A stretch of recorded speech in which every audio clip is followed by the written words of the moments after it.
उस रास्ते पर चलना सीखो जो रास्ता तुम्हें अल्लाह से मिलवाए। सब्र और तवक्कल। सब्र ने हजरत यूसुफ को अजीज मिस्र बनाया, जबकि तवक्कल ने हजरत मूसा को दरिया पार करवाया।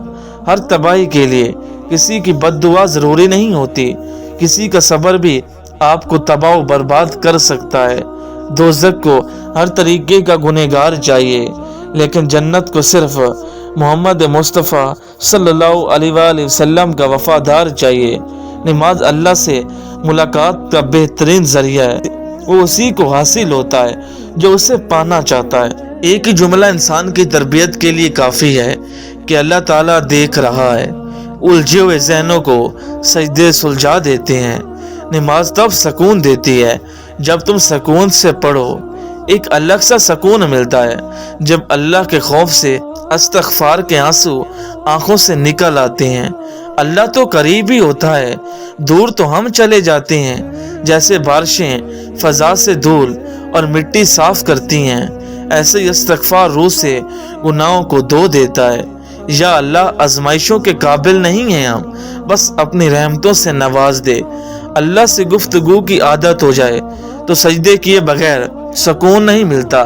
अल्लाह से तल्लक तो ऐसा होना चाहिए जैसे माँ से होता है। थक जाओ तो उसकी गोद में सर रख दो। दुनिया में सबसे बेहतरीन चाहत अल्लाह और उसके रसूल सल्लल्लाहु अलैहि वसल्लम की है। सर झुकाने से नमाजें अदा नहीं होती, दिल झुकाना पड़ता है इबादत के लिए। दुनिया में मुनाफिकत बाजी ले जाए, मगर आखिरत सच्चे लोगों की कामयाबी का दिन है। वक्त फजर अगर खुद आँख खुले तो समझो अल्लाह तुमसे राजी है। हर मशीन के साथ एक मेन्यू बुक मिलती है, इंसान की मेन्यू बुक कुरान मजीद है। नमाज वसीला है अल्लाह से मुलाकात का। बदला लेने वालों से मत डरो, हमेशा माफ करने वालों से डरो, क्योंकि उनका बदला अल्लाह लेता है। बचके हुए लोगों में हमारा भी नाम हो या रब, एक रब राजी रहे, दुनिया तो वैसे भी किसी की नहीं। या अल्लाह, हमारे घरेलू मुश्किलात को हल फरमा, हमारे घरों में खैर व बरकत फरमा, आमीन। कोई सजदे बस अल्लाह पाक को पाने के लिए किए जाते हैं। कौन अच्छा है और कौन बुरा, इसके लिए अल्लाह ने आपकी राय नहीं मांगी। अल्लाह, बेसकूनी की एक वजह यह भी है कि हम परेशानियों का जिक्र अल्लाह की बजाय लोगों से करते हैं। या अल्लाह, उन दिलों को सुकून दे जिन्हें तेरे अलावा कोई भी सुनने वाला नहीं। तुम सब्र की तनहा कर दो, वो रब मोइज़ों की तनहा कर देगा। फजर का सजदा बाकी तमाम सजदों से ज़्यादा पुरसकून होता है। सजदे की खूबी ये है कि हम फर्श पर सरगोशी करते हैं और वो अर्श पर सुनी जाती है। जिनसे रूहें वाबस्ता हो जाएं, उनसे किसी भी सूरत में दामन नहीं छुड़ाए जा सकते। रूठ जाने के बाद गलती चाहे इसकी भी हो, बात का आगाज वही करता है जिसको बेपनाह मोहब्बत हो।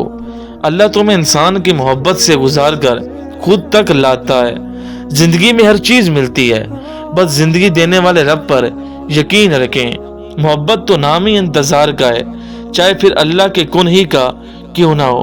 और अल्लाह पर भरोसा रखो, और अल्लाह भरोसा रखने वालों के लिए काफी है। तन्हा इंसान को कभी भी तन्हा ना समझना, क्योंकि जो तन्हा होता है उसके सबसे ज्यादा करीब अल्लाह होता है। और जानते हो दुआ क्या है? अपनी हर परेशानी अल्लाह के हवाले करके खुद बेफिक्र हो जाना। कुरान रमजान का सबसे खास वजीफा है। वो मेरे सब्र की आखिरी हद थी जब मैं कुरान पाक पढ़ते हुए रो पड़ा। किसी बेकसूर इंसान को जलील करते हुए आप उसकी औकात याद नहीं दिला रहे होते, बल्कि अपनी औकात दिखा रहे होते हैं। जब अल्लाह किसी को पसंद करता है तो उसकी परेशानियां बढ़ा देता है ताकि उसको अपने करीब कर सके। घर में माँ बाप की आवाज आना भी एक नेमत है। गुलजार साहब कहते हैं, बूढ़ा होने में कोई देर नहीं लगती, एक जरा सा गम लग जाए तो आदमी बूढ़ा हो जाता है। किसी के कहने से आप बुरे नहीं बन जाते, आपको अपनी नीयत का सिला मिलता है। ये भी रस्म दुनिया है, दिल भर जाना, बदल जाना और बिछड़ जाना। ऐ अल्लाह, जो चीज़ मेरे मुकद्दर में नहीं उसमें मुझे मुब्तला न कर, और जो चीज़ मेरे मुकद्दर में है उसे मेरे लिए आसान और बेहतर फरमा। या अल्लाह, ان دلوں کو سکون دے جنہیں تیرے علاوہ کوئی بھی سننے والا نہیں۔ سب کچھ کھو دینے کے بعد بھی اللہ پر یقین رکھنا، اسے ہی ایمان کہتے ہیں۔ جب نیت میں کھوٹ آ جائے تو پھر یہ تینوں چیزیں راستہ بدل لیتی ہیں، مال، رزق اور محبت۔ دھوکہ ہے، ایک فریب ہے، منزل کا ہر خیال۔ سچ پوچھتی ہو تو سارا سفر واپسی کا ہے۔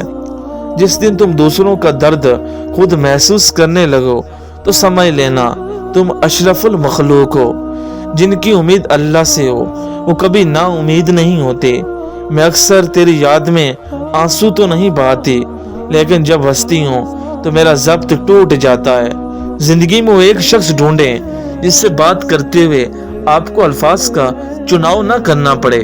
اللہ تعالیٰ کے خزانوں میں سب سے قیمتی چیز رائے ہدایت ہے۔ اہدنا الصراط المستقیم۔ کتابوں کی اہمیت اپنی جگہ صاحب، سبق ہمیشہ وہی یاد رہتا ہے جو وقت اور لوگ سکھاتے ہیں۔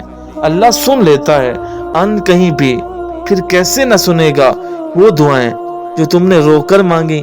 ترجمہ: یہ لوگ جو باتیں بناتے ہیں ان پر صبر کرو، جب غم حد سے زیادہ بڑھ جائے تو سجدے میں رو لیا کرو۔ حدیث نبوی صلی اللہ علیہ وآلہ وسلم ہے، کم سے کم چیزوں میں خوش رہنا سیکھیں۔ اور کیسے رہیں گے خوش؟ جب ہم چھوٹی چھوٹی نعمتوں کو یاد کر کے شکر ادا کریں گے، اور جو موجود نہیں اس کو نہ سوچ کر۔ اس طرح ہمارا دل غنی ہوتا چلا جائے گا انشاءاللہ۔ دنیا کا ہر انسان درد کا تجربہ رکھتا ہے، مگر پھر بھی کسی کے درد کو محسوس نہیں کرتا۔ قبر کی تنہائی سے پہلے بھی قدرت ہمیں کئی بار تنہا کرتی ہے تاکہ ہم خالق سے تعلق کی مضبوطی کو سمجھیں۔ بہت قیمتی ہوتے ہیں وہ دکھ جو آپ کو نماز تک لے آتے ہیں۔ اسے راضی کرنا بہت آسان ہے، ایک لمبا سجدہ اور چند آنسو۔ اے موسموں کو بدلنے والے رب، میرے دل کی خزاں کو بھی بہار میں بدل دے۔ بے شک قرآن پاک شفا ہے بیمار روحوں کے لیے۔ بس اتنی ہے محبت اس سے کہ ہاتھ اٹھتے ہیں لبوں سے پہلی صدا یا رب۔ مومن کی زندگی میں کاش نہیں ہوتا، اس سے کن فیکون پر یقین ہوتا ہے۔ تیری ہی یاد میں گزر جاتی ہے وہ جسے لوگ رات کہتے ہیں، اور اللہ ہمیشہ وہی کرتا ہے جو ہمارے حق میں بہتر ہوتا ہے۔ بہت قیمتی ہوتے ہیں وہ دکھ جو آپ کو نماز تک لے آتے ہیں۔ فاصلہ عشق کی شدت بڑھا دیتا ہے، اس لیے کعبہ کو مدینے سے جدا رکھا ہے۔ کبھی معراج، کبھی شب برات تو کبھی شب قدر دیتا ہے۔ کتنا مہربان ہے رب، پیشکش کے ہزاروں وسیلے دیتا ہے، سارے دن کی تھکن اتار دیتا ہے۔ سجدہ ایک بہت بڑی نعمت ہے۔ شدید گرمی میں روزہ، شدید سردیوں میں وضو، اور جوانی کی عبادت اللہ کو بہت پسند ہے۔